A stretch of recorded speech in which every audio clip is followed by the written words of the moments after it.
Hello everyone, most welcome dear all students. Continue करते हैं branch accounting. ठीक है, तो ब्रांच अकाउंटिंग की ऑलरेडी हमने 2 लेक्चर ले लिए थे जिसमें मैंने आपको बेसिक कंसेप्ट बताया था।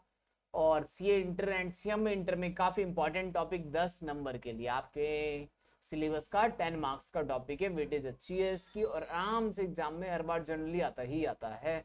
ठीक है, तो जिन बच्चों ने अभी रजिस्ट्रेशन नहीं कराया है, जो class complete class regular live class लेना चाहते हैं विदाउट सेशन, जैसे मैं अभी आपसे बात कर रहा हूँ वैसे ही, ठीक है, तो हमारे लाइव बैच भी सेम ही है। ये लाइव बैच की ही रिकॉर्डिंग है, कोई दिक्कत नहीं है। ठीक है, तो सेम ऐसे ही आप क्या कर सकते हैं, लाइव बैच में भी ज्वाइन हो सकते हैं हमारे।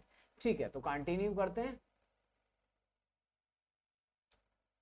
Classes same as it is होंगी, डेली होंगी। ठीक है, प्रॉपर टाइमिंग पे और फुल सिलेबस। ठीक है, तो देखते हैं इंडिपेंडेंट ब्रांच। ये हमने डिस्कस कर लिया था, जर्नल एंट्री डिस्कस कर लिया था। आज क्या काम करना था हमें, इनकॉर्पोरेशन हमने पढ़ लिया था।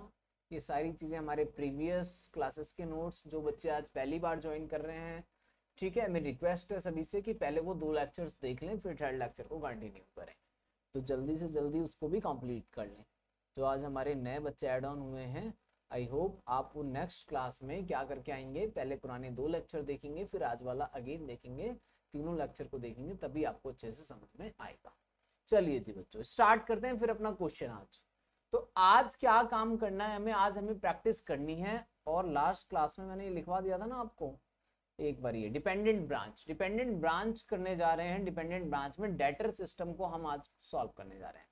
तो डेटर सिस्टम में क्या बनाते थे हम, ब्रांच अकाउंट, ब्रांच स्टॉक अगर जरूरत पड़ेगी तो बनाएंगे, और ब्रांच डेटर्स अकाउंट अगर नीड होगी तो हम ये अकाउंट्स प्रिपेयर करेंगे।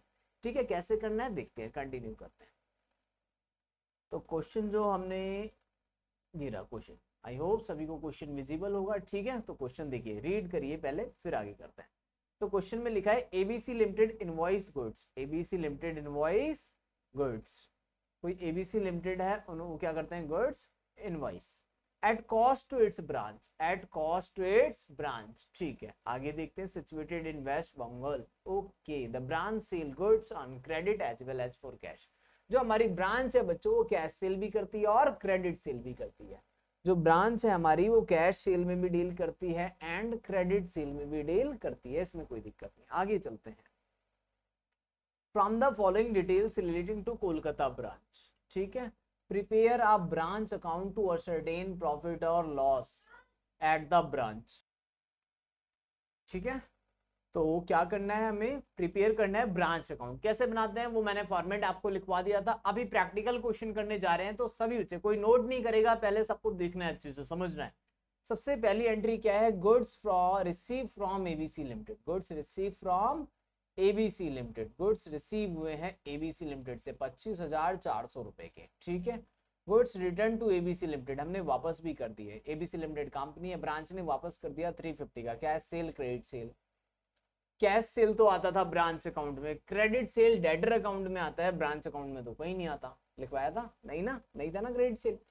लेकिन डेटर से जो पैसे मिलते हैं वो ब्रांच अकाउंट में जरूर आते हैं, क्योंकि ब्रांच अकाउंट उसको हेड ऑफिस ट्रांसफर करता है। ठीक है, allowance to customer debtor account में आता है। जनरल ट्रेड चार्जेस, ये तो खर्चा है। रिटर्न करा, रिटर्न फ्रॉम कस्टमर, कस्टमर से माल वापस आ गया, सेल रिटर्न, ये भी हमारा बच्चों ब्रांच अकाउंट में ही आएगा। सॉरी, ब्रांच अकाउंट कह रहा हूँ, डेटर अकाउंट्स में आएगा, ब्रांच अकाउंट में नहीं आएगा। बेड डेट्स डेटर अकाउंट में आएगा। Discount allowed to customer debtor account में आएगा। कैश रिसीव फ्रॉम डेटर्स, ये भी डेटर में भी आएगा, ब्रांच में भी आएगा। ये वाली एंट्री डेटर्स में भी आएगी और ब्रांच अकाउंट में भी आएगी, ये दोनों जगह आएगी। रेंट एंड रेट्स, ये खर्चा है, ये ब्रांच में आएगा। वेजेस एंड सैलरी, ये भी ब्रांच में आएगा। Opening stock, closing stock. एक बार ब्रांच अकाउंट का फॉर्मेट दोबारा देखते हैं। ठीक है, फिर क्वेश्चन को सॉल्व करते हैं। देखिए जी, ब्रांच अकाउंट का फॉर्मेट एक बार रिवाइज करिए, then we prepare the solution.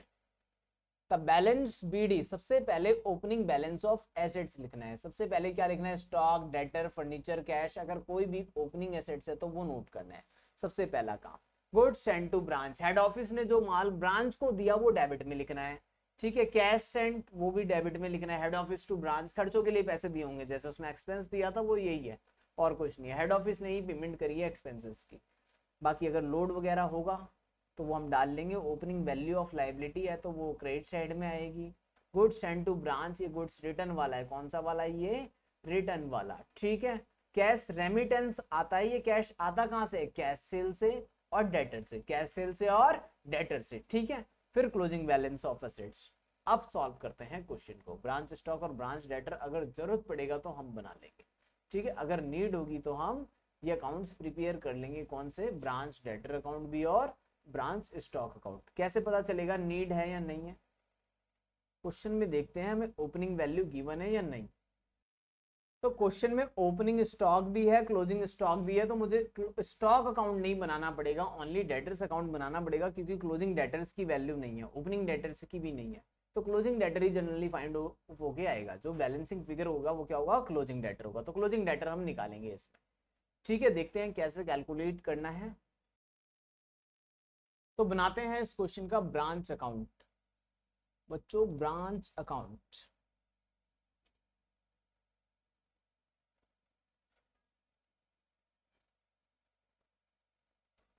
तो ब्रांच अकाउंट बनाने जा रहे हैं, ठीक है। अब ब्रांच अकाउंट बनाएगा कौन, हेड ऑफिस बनाएगा, इधर डेबिट और इधर क्रेडिट। तो जो जो एंट्री अवेलेबल है वो सारी एंट्री 1 बाई 1 हम इसमें पुट करते जाएंगे, ठीक है। देखते हैं क्या क्या है। तो बच्चों सबसे पहले goods receive from head office दे रखा है, goods receive from head office, okay. तो ये तो हम यहाँ पर डाल देते ना, टू गुड्स सेंड के नाम से, टू गुड्स सेंड के नाम से वो एंट्री हम डाल देंगे, to goods send, to goods send, first entry goods send to branch account, कितना है 25,400 रुपए, ये एंट्री मैंने यहाँ पर डाल दी, ठीक है। कैश सेल्स गिवन है, ये रेमिटेंस में आ जाएगी, बाई कैश रेमिटेंस, यहाँ पर हम लिखेंगे कैश रेमिटेंस। कैश रेमिटेंस में क्या क्या आएगा, कैश सेल्स, तो कैश सेल से पैसे आए होंगे वो हेड ऑफिस भी तो ट्रांसफर करने हैं, कैश सेल से आए हैं भाई 16,500 रुपए, और गुड्स हमने रिटर्न करे हैं 350 रुपए के, तो उसकी भी हम एंट्री कर देते हैं, by goods send, by goods send, ये रिटर्न वाला माल है। देखो हमें रिसीव हुआ था 25,400 का, हेड ऑफिस ने माल भेजा ब्रांच को 25,400 रुपए का, हमने वापस कर दिया 350 का, वापस कर दिया तो क्रेडिट में एंट्री डाल देंगे, ठीक है। कैश सेल से आए हैं 16,500 रुपए, वो लिख दिया। और कैश रेमिटेंस में एक और आता था जो डेटर से रिसीव होता था, ये वाला अमाउंट 25,400 वाला। तो दो चीजें आती हैं, पहले मैंने ये लिख दी डेटर वाला अमाउंट 25,400 रुपए, ठीक है। ये दोनों एंट्री यहाँ पर डाल दी। बाकी सबसे पहले हम क्या लिखते थे, to balance BD, opening balance BD किसका है हमारे पास, सिर्फ स्टॉक का, तो ओपनिंग बैलेंस डाल दो स्टॉक का। ओपनिंग बैलेंस है स्टॉक का 13,100 रुपए, ओपनिंग बैलेंस ऑफ स्टॉक कितना है 13,100 रुपए, ठीक है। क्लोजिंग बैलेंस भी डाल देंगे, बाई बैलेंस सीडी। तो क्लोजिंग स्टॉक भी है हमारे पास, क्लोजिंग स्टॉक भी गिवन है बच्चों, कितना गिवन है 6,950, तो वो यहाँ लिख देते हैं डायरेक्ट 6,950 का। क्लोजिंग डेटर्स भी अभी कैलकुलेट करेंगे, डेटर्स आएगा तो वो भी यहाँ पर डाल देंगे, ठीक है। अब देखते हैं क्या रह गया, पहली एंट्री हो गई गुड्स एंड गुड्स रिटर्न भी हो गई, कैश सेल हो गई, क्रेडिट सेल, क्रेडिट सेल आता है डेटर में, तो मैं साथ के साथ यहाँ पर ना डेटर अकाउंट भी बना लेता हूँ, साथ के साथ हम क्या करते हैं डेटर्स अकाउंट भी प्रिपेयर कर लेते हैं। एक मिनट, तो देखो डेटर अकाउंट कैसे बनाना है, ब्रांच का हम साथ के साथ डेटर अकाउंट भी यहीं प्रिपेयर कर लेते हैं, तो डेटर अकाउंट बना के आसानी हो जाती है। क्वेश्चन क्लोजिंग बैलेंस तो निकालना ही है, डेटर अकाउंट हमें बनाना पड़ेगा, ठीक है। तो डेटर अकाउंट के लिए कैसे बनाना है देखिए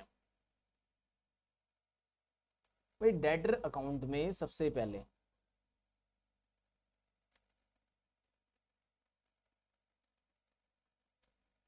डेबिट और क्रेडिट सेम वैसे ही, सबसे पहले ओपनिंग बैलेंस तो नहीं है, टू बैलेंस बीडी ये तो हमारे क्वेश्चन में नहीं था, बट क्वेश्चन में क्रेडिट सेल तो होगा, to credit sale, credit sales available है, क्रेडिट सेल कितनी है 30,000 रुपए की, तो हमने क्रेडिट सेल डाल दी। क्रेडिट सेल के बाद देखते हैं डेटर्स में क्या क्या आता है, क्रेडिट अलाउंस दिया 150 रुपए का, ठीक है, 150 का अलाउंस, कितने का 150 का है, ठीक है। तो अलाउंस जो है वो है 150 रुपीज का, बाई अलाउंस डेटर अकाउंट में डालोगे आप अलाउंस, अलाउंस कितने का है हमारा 150 का। 150 के बाद देखें अलाउंस के बाद जनरल ट्रेड चार्ज यहाँ नहीं आता। Return from customer, cell return है, कितना गिवन है, सेल रिटर्न।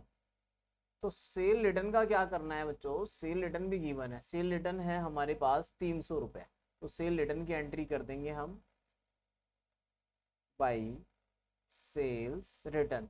सेल्स रिटर्न का मतलब है डेटर से जो माल वापस आ गया। तो सेल रिटर्न कितना गिवन है हमें, सेल रिटर्न कहाँ गया, ये रिटर्न फ्रॉम कस्टमर, ये गिवन है 300 रुपये।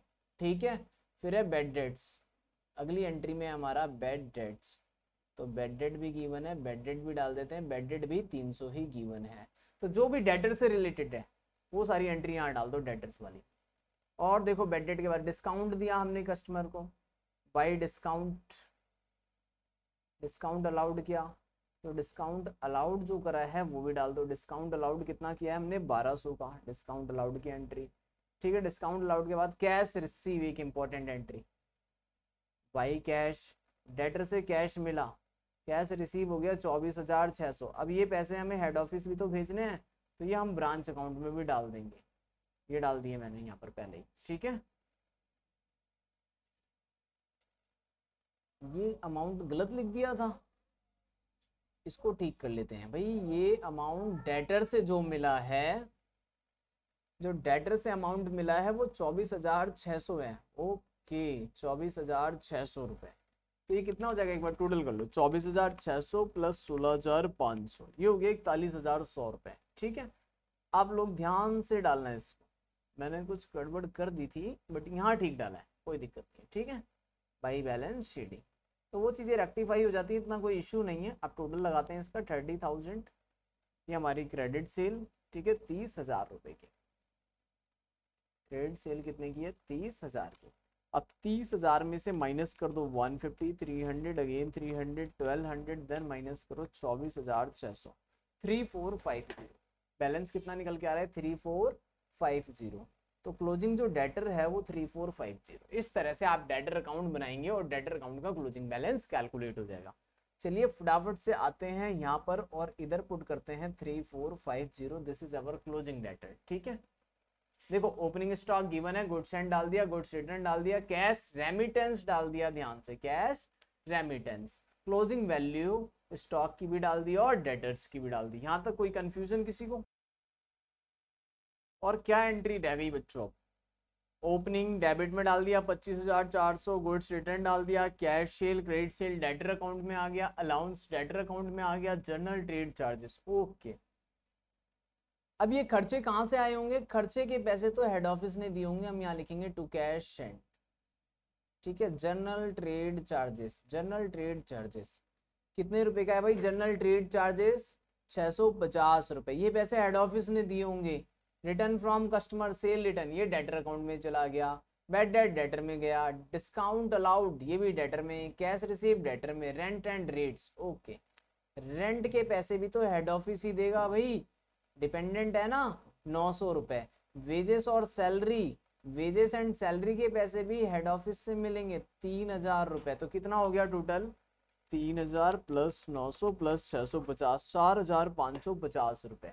ठीक है, 4,550। इस तरीके से आप इसको बनाएंगे। अब हमने सारी एंट्री डाल दी है, अब टोटल करते हैं, टोटल करके देखते हैं 350, 41,100, 6950, टोटल आ गया 51,850, 51,850, 51,850। बैलेंसिंग फिगर जो भी निकलेगा वो क्या होगा, हमारा प्रॉफिट। जो भी डिफरेंस आएगा वो क्या आ जाएगा, हमारा प्रॉफिट आ जाएगा। देखते हैं बैलेंसिंग 13,100, 25,400, 4,550, तो 8800, 8800। इस तरीके से आप ब्रांच अकाउंट बनाएंगे। ठीक है, आई होप आपको समझ आया होगा। एक बार नोट करिए, फिर नेक्स्ट क्वेश्चन करते हैं।